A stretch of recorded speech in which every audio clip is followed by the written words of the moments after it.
Olá, meus pastelinhos de nata estaladiços e quentinhos, bem-vindos! Enquanto fico por dentro num pastel de nata extra cremoso, vou partilhar convosco 10 curiosidades sobre o 25 de Abril que provavelmente desconheciam.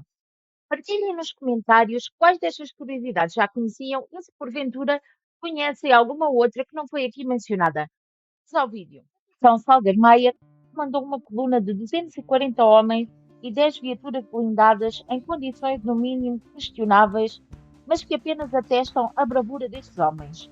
Quase todos os blindados estavam obsoletos, ao ponto de alguns não terem sequer motor de arranque e existir pelo menos uma autometralhadora com a arma presa por arames.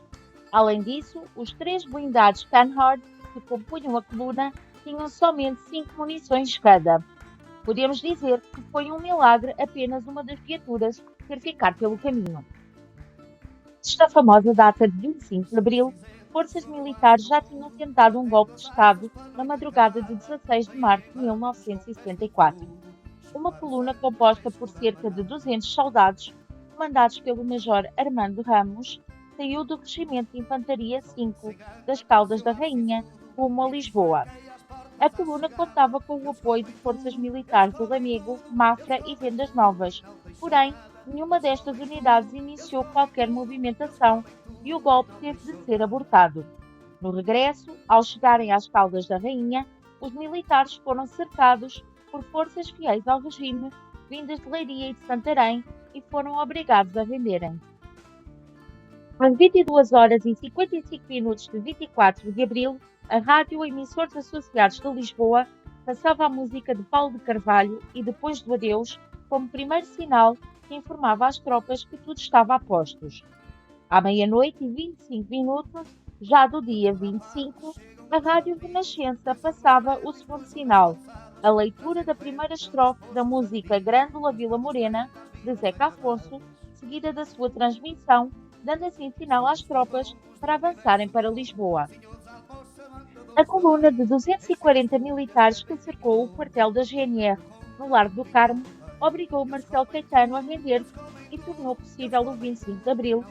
Foi comandada pelo capitão Salgueiro Maia, na altura com apenas 29 anos.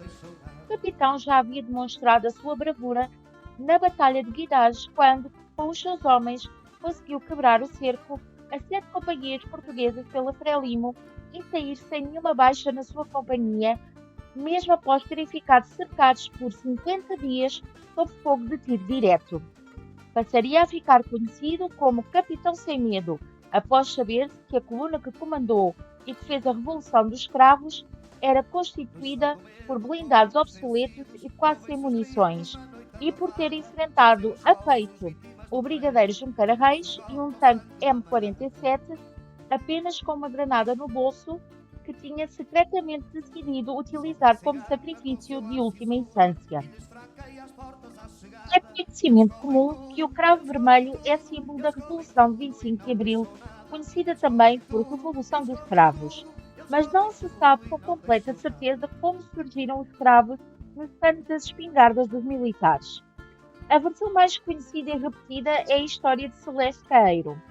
Na quinta-feira de 25 de abril, quando Celeste chegou à cafetaria onde trabalhava, o patrão disse-lhe que não abriria e que ela e as colegas fossem ao armazém e levassem para casa as flores com que ele iria decorar o estabelecimento para que não se desperdiçassem.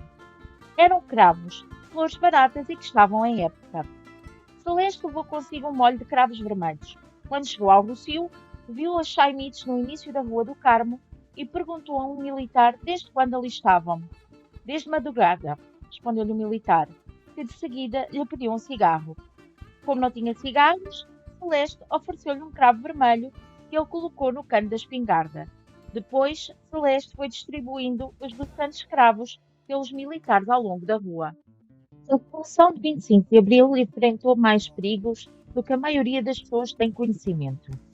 Um dos perigos mais assustadores e mais catastróficos, caso se tivesse concretizado, foi a possibilidade de um bombardeamento. À medida que o Terreiro do Paço se enchia de militares e civis, o Estado-Maior da Armada ordenava a permanência da fragata Almirante Gago Coutinho junto ao local, acabando por ordenar ao seu comandante que abrisse fogo. Felizmente, o comandante e o imediato recusaram-se a cumprir a ordem, sendo inclusive acusados de insubordinação por não terem cumprido uma ordem de superiores, mas o processo acabou arquivado. O 25 de Abril é considerado uma revolução pacífica e muitas vezes apelidada de Revolução Sem Sangue, dado o baixíssimo número de vítimas quando comparado com outros episódios históricos semelhantes. Contudo, a revolução teve 5 vítimas. 4 civis e um funcionário da PIDE-DGS perderam a vida.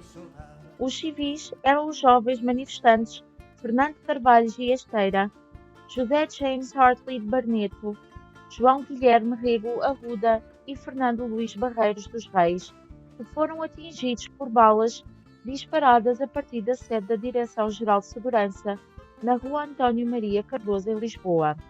O funcionário da DGS, António Lage, foi morto a tiro quando tentou fugir aos militares para evitar ser revistado. No ano do 25 de Abril, um dos principais objetivos do movimento das Forças Armadas foi ocupar as sedes dos vários meios de comunicação para dar a conhecer à população os seus objetivos e movimento.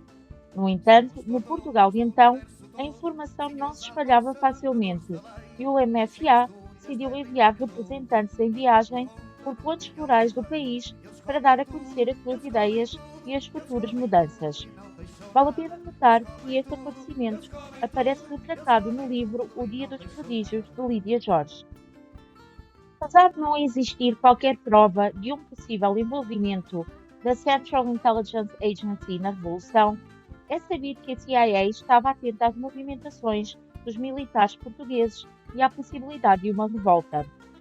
Facto incluído no livro Carlucci vs Kissinger, os Estados Unidos e a Revolução Portuguesa, dos autores Bernardino Gomes e Tiago Moreira de Sá.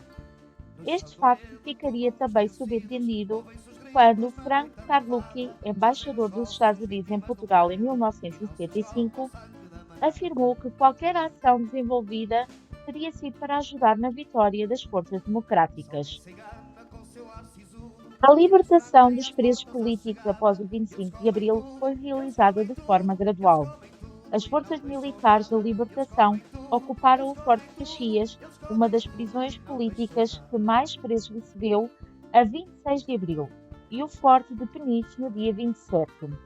Já os presos políticos enclausurados na prisão do Tarrafal, em Cabo Verde, conhecida como o Campo de Morte Lenta, foram libertados no dia 30 de Abril.